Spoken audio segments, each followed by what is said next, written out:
Hello, welcome to this video. What I want to do in this particular video for Spanish 410 and Spanish 610 is explain how the translation log works, why we're doing it, and things like that. So this is the translation log, and I'm going to ask you to complete a translation log for each of the translations, whether it's English to Spanish or Spanish to English. So in this video, I'm going to sort of walk you through the process.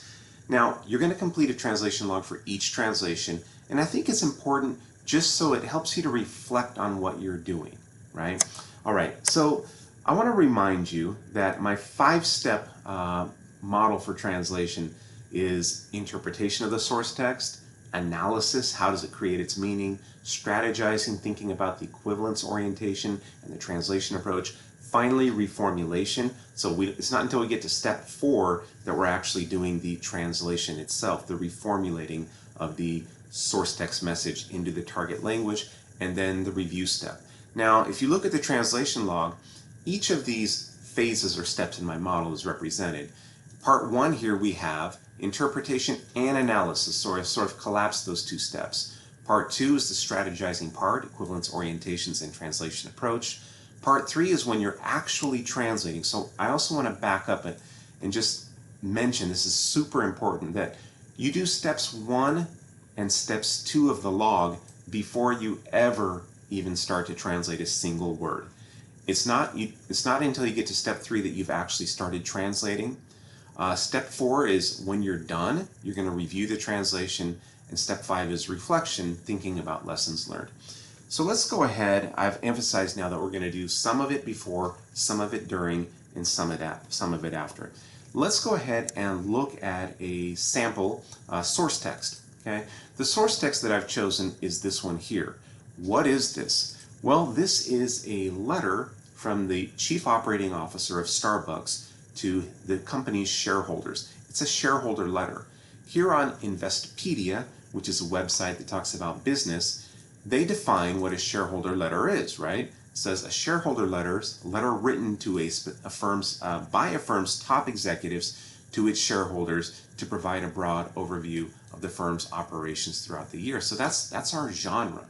Remember, genre is very important because it constrains so many factors. So this is a thing, the shareholder letter. That's a genre that's out there in our culture and society. So this is going to be our source text. On the log itself, the first thing we do is we put in our name, right? I'll just put in my name as if I'm the student. Okay. Don't forget your name because I get a lot of translation logs. So this could be Starbucks shareholder letter, just so I know what you're talking about. Okay. That's the source text. And then again, before you even start to translate, you're going to do steps 1 and 2, which have to do with the interpretation, analysis, and strategizing phases of the translation process. So, thinking about this particular source text, right? Let's answer some of these questions. Now, you don't have to write a book. No, you don't have to give a lot of information. You just have to give enough information so that I'm satisfied that you've thought things through, that you've done a good analysis. So what genre does this text exemplify? Well, we just mentioned this is a shareholder letter, or a letter to shareholders, right? What's the purpose? Well, we just learned a little bit about the genre. Is to inform company shareholders, right? About new developments, right? Advances in the company's operations, things like that. Stock price, right, to share the vision. So these are the purposes of this particular share price or stock price. These are the purposes of this particular example of this particular genre, right? Again, genre is telling us the answer to this basically. What are the primary language functions of the text? Well, again, when we're talking about primary language functions, right, and I forgot to mention, this entire first part of the translation log that we're doing right now, step 1, those are those orienting questions, right? We're answering the questions that we ask of the text before we start translating. These are questions that help us interpret, analyze, and strategize. And they're supposed to inform how we deal with specific problems that are going to come up later in the translation and the translation log. Okay, back, so that's what this is. These are those orienting questions, right? So back to the third row here. What are the primary language functions? You'll recall that the language functions that we're talking about come from that German psychiatrist and linguist Karl Buehler, who identified the expressive, the informative, and the vocative functions. Remember, expressive has to do with, again, the author, his style, his or her intentions, right? Expressing emotions and attitudes. It's probably not that in this case. The informative language function is that representational function. It's just conveying information. So there's some of that for sure, and that might even be the primary language function. So, informative. Okay, but notice I said plural functions, right? There's usually a dominant one, and maybe a secondary one, right? So the dominant one, you're showing me you really know your stuff here, is informative. However, it looks like the vocative to elicit a response or reaction from the reader. So is a document like a shareholder letter, is it trying to elicit any kind of response or reaction? I would argue yes. You're trying to persuade the reader. The CEO is trying to persuade the shareholder that everything's fine, that Starbucks is going to continue to grow. If you read through it, right, it talks about growth, talks about everything they're doing, changes that are going to come. So we're trying to reassure the shareholder that everything's going to be fine and things are going to continue to go very well. So I do think it has a vocative function, okay, maybe as a secondary function. So again, in this particular row, the only three words I want to see are expressive, informative, or vocative, okay? Those are the language functions. All right, what about the readership? Because it's important as a guiding question, as an orienting question to think about who is this text designed for? In this case, the readership are Starbucks shareholders, obviously. No one else is going to read this, right? Maybe a few journalists, right? What are those readers like, right? They're educated, right? They have money, so they're successful, we could say. Anything that might just give us a clue about how to reformulate, how to make good decisions as we reformulate. So those are who the readers are, okay? They're investors, okay? So give me a little sort of profile of the reader on this fourth line. What's the linguistic register? Remember, language register has to do with, is it formal or informal? Is the language used in the text mostly formal or informal? Let's take a look. So we have language like, it is a privilege to share with you some of the extraordinary events and milestones that have shaped this past year for Starbucks. Together, we understand our responsibility to lead our company into the future. We are now writing our next chapter of growth. So that's an example of some of the languages, right? We have set the foundation for our next chapter of growth. So would you characterize this as an informal, a formal register? I wouldn't say it's very formal, but it's fairly formal. It's certainly not informal, right? And again, you can say that, certainly not informal. But it's not overly formal, okay? It's not overly formal. Again, notice, I'm not writing a lot of information here. I'm not writing a book. What's the tone? The tone is the attitude that the language in the text, right, the words on the page, are projecting relative to the topic or the content. So again, you can use words like lighthearted, sarcastic, playful. Those are words that describe tone. Neutral, serious, right? In this case, I'm going to say after I've read it, because step number one is to thoroughly read your source text. I'm guessing that the tone of this text is optimistic, or the tone might be reassuring. Okay? So again, there are some connections between the purpose, right, some of the language functions, and the tone. Those should kind of align. All right, is the source text style fairly generic? Yes, it's fairly generic. It's being written by the company's CEO, okay? I don't remember if he signed it or not, okay? Kevin. Kevin is the CEO of Starbucks. It's being written by Kevin, but Kevin is not injecting a lot of style. Kevin is not Mark Twain. Kevin is not Edgar Allan Poe. Kevin is not J.K. Rowling's, right? Kevin is trying to write in sort of a generic Starbucks CEO style, okay? And that's important to know and make note of. So it's more generic. It has a generic kind of corporate, right, style. Okay. we don't really care that Kevin wrote it, except that he's the CEO. Are sections and segments of the source text purposefully sequenced and carefully connected? Actually, yes, they are. We have things like this address, we have subheadings, so the document is organized in a purposeful way, right? We may take a closer look and notice that there's not a ton of connection from one paragraph to the other, but in general, they're using connectors like this, further, so transition words, on average, things like this, little things to signal to help the reader find his or her way. So I would say in this case, the document is well connected, right? Yes. That's all you have to say. Yes, it is, right? You don't have to write a book. You can give examples if you want, and that will impress me, and I'll think, wow, this person is a brilliant student and doing a great analysis. Extra points. Okay? Is the terminology used in the source text fairly general or more specialized? Well, again, we need to take a closer look. Of course, it's talking about coffee. It's talking about Starbucks' different businesses and emphases. It's using words like streamlined, sustainable, right? Customer occasions, 100 million customer occasions, right? But there's a mix. I would say in this particular document, there's a mix of sort of business speak, right? Some terminology specific. I'm a terrible speller and typist, right?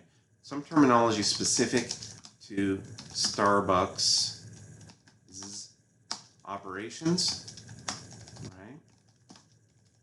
But plenty of regular, common vocabulary, right? There's a lot of words that we will not have to look up in this text, okay? Again, notice, I'm not writing a ton. I'm just showing the instructor, that's me, that I know what I'm talking about and I'm capable of doing a thorough analysis and accurate analysis of the source text. This one has to do about how easy is the text to interpret. Is its meaning supposed to be clear or open to various interpretations? Again, the genre will tell us. It's a letter to shareholders from the CEO. It's supposed to be clear, right? Straightforward. Those are words you can, right? So, not open to interpretation. In other words, Kevin, the CEO of Starbucks, is certainly trying to control the narrative and give us a message that's clear, easy to understand. A company doesn't want its shareholders to misunderstand or misinterpret the shareholder letter. So this is our analysis. This is our interpretation / analysis stage.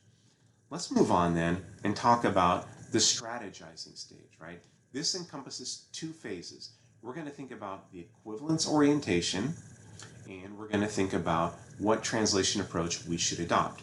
So remember, there are basically three different types of equivalence. This is Eugene Nida and Peter Newmark sort of collaboration. We have formal equivalence, and this is because the translator needs to decide, okay, I can't achieve total equivalence at every single level, so I'm going to focus on a couple important types of equivalence. Do I want it to be formal equivalence? That's equivalence. That means I want to make sure that the structures and language forms I use in the target text are as similar as possible to the language forms and structures of the source text. Do I want to achieve cognitive equivalence? I'm going to give you, I mentioned this is a no-brainer. We always want to achieve cognitive equivalence. That's equivalence of information. We have to convey the same information in most translations. And then finally, dynamic equivalence, right? That means dynamic equivalence is equivalent effect. We want the reader of the target text to experience the text the same way readers of the source text. So in other words, Spanish language readers in this case, we want them to feel the text and have the same response as English language readers. Okay, so let's go back to our translation log. Here I'm asking, are these three types of equivalence, how important are they? Well, formal equivalence probably is either not important or perhaps somewhat important.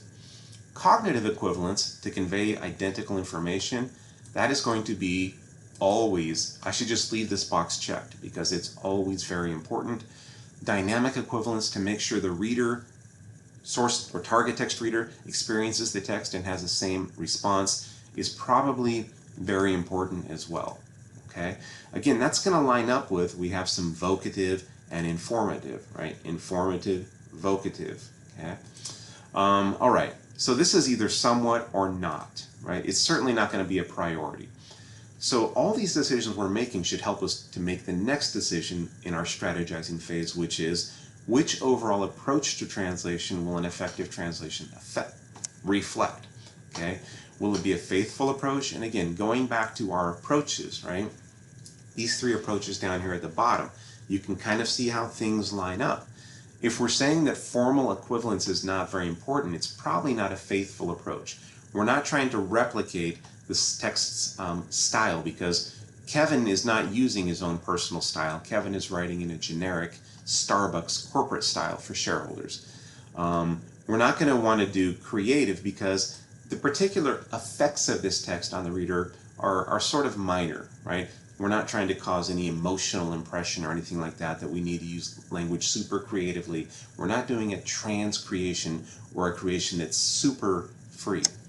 So, like I mentioned in a previous presentation, we're probably going to pick balanced, right? In other words, our approach to target language use is going to be balanced. We want to use the target language naturally in order to convey the same information, cognitive equivalence, in the same register and tone, dynamic equivalence, right?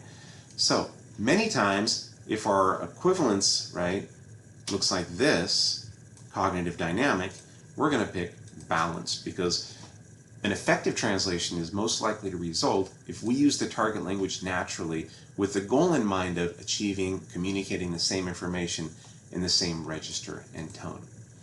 So we're done interpreting, analyzing, and strategizing. We're going to target cognitive and dynamic equivalence, and we want to adopt a balanced approach. All right, so now we're ready, and you shouldn't even start translating until step 3. As you translate then, right, as you start doing your translation, you're going to document, right, 5 specific challenges. And by specific, I mean specific. Don't say, what is a challenge or problem? Translating into Spanish. Well, of course, but I said specific. So as you're going through the source text, you're documenting specific difficulties. For example, if you don't know the word for shareholder, which is going to be very important, right? You're going to say, translating the term shareholder, right? That is a specific and important problem. How did you resolve the problem? Well, there's many different ways you could resolve this problem, right? You could go to a website like Investopedia. You could go to Google Translate and put in shareholder. Oh, accionista. All right. You could double check that by going to another site like Word Reference and checking their English-Spanish dictionary. Shareholder, accionista. Okay. So, on the translation log, once you've solved the problem, you could say, I looked up the term, right, on Word Reference. Another good, since we're on the topic, another good resource or tool is a site called Lingue, lingue.com. What that does is it returns results from translations, right? Parallel texts, it aligns those segments. So if I want to put in shareholder and search, of course there is a dictionary function right here, and it does return the same term, accionista. But down here, right, it shows me actual texts that have been translated from English where the word shareholder appears and how it was translated. I'm looking for a consensus, something that's convincing, and I might want to double check the results. Almost all of them say accionista. That is the correct term, of course. Okay, so I'm going to say, right, so I'm documenting what the specific problem was and how I resolved that problem. If we looked at this particular source text, right, we could find other problems, and we will find other problems, right? If you're translating, even if Spanish is your native language, you're going to experience problems, right? So something like this, further elevating the Starbucks experience. Okay, notice that it says what makes it so challenging, right? So I'm going to say the phrase, translating the phrase. A phrase is 2 or more words. The Starbucks experience. That's a translation unit, that's a phrase, and it's probably something, it might be something that Starbucks has translated before. They almost have like a trademark sign after it. So we could check by opening up a new tab in Google. I like to call this testing a hunch. So what if I say la experiencia Starbucks, and see if Starbucks itself has used that, right? See if Starbucks itself. What we're coming up with are some different results, none of which are the Starbucks website, okay? Okay, let's say I'm going to go with it. I could also check the Starbucks website if I wanted to.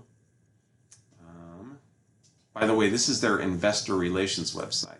I would just want their regular website. And I'm not sure if any of their website is translated into Spanish. I've never checked before. Sometimes down at the bottom there might be a flag, change region. Let's find something Spanish. Okay. And so they'll have a lot of this, but it's okay, and it's in Spanish. I don't see a search function, but I might be looking for something, right, like the Starbucks experience. Okay. All right. I don't see a search function, do you? All right. Okay, but I'm just showing you a few options, ways to search for terms. Okay. Okay. Let's just make believe, right? That okay, I found this term on the Spanish website, right? So that is how I resolved the problem. Checked a Spanish language, right? Language version of the corporate website. So you get the idea. You get the idea. I'm documenting what the specific problem was, and I'm telling the instructor how I solved it, what tool I used, what strategy, what translation procedure I used. Okay? So you finished it, and you're going to do 5 of those, 5 specific ones. The next 2 sections are fairly straightforward and easy to explain. I'm asking you to self-evaluate or self-assess your performance on this translation. Okay? I'm going to look at how you assessed yourself, and then I'm going to use a rubric to evaluate your translation. The rubric I use has many of these same criteria, right? So my translation accurately and effectively reflects all relevant aspects of the source text. I've translated all the information in the same register and tone. I've used appropriate terminology and other language structures similarly as possible and appropriate. It's a well-written target text. It sounds good. It sounds natural in the target language, and there are no spelling, punctuation, capitalization, accent errors, or anything like that. If you think you did a great job looking at this specific criteria, you're going to rate yourself effective. Or maybe it was just fair. I mean, keep it real with me, right? Maybe you struggled a little bit. Or maybe this translation really kicked your rear end and you did the best you could, but you know it's not very good, needs improvement. Okay? So I want you to evaluate and reflect. Another part of the reflection is step 5, the last part of the translation log, and that's simply identify 2 key takeaways, right? And again, these can be general things like, wow, I realized that for me, translating corporate or shareholder documents, investor relation documents, is challenging because of the terminology. That's a takeaway for you. That's an insight that's fairly general. Or it could be something more specific about the translation process. It could be something you learned about a tool, right? I learned that word reference is a wonderful tool for checking my hunches. Or I learned that Lingway.com is a great way to see how other people have translated things in the past. Okay? So I just want you to reflect on how well you did and what doing this particular project has taught you as a translator. So again, that's it for the translation log. I hope this example was helpful. You're going to save a copy, right, on your hard drive, right? Be careful.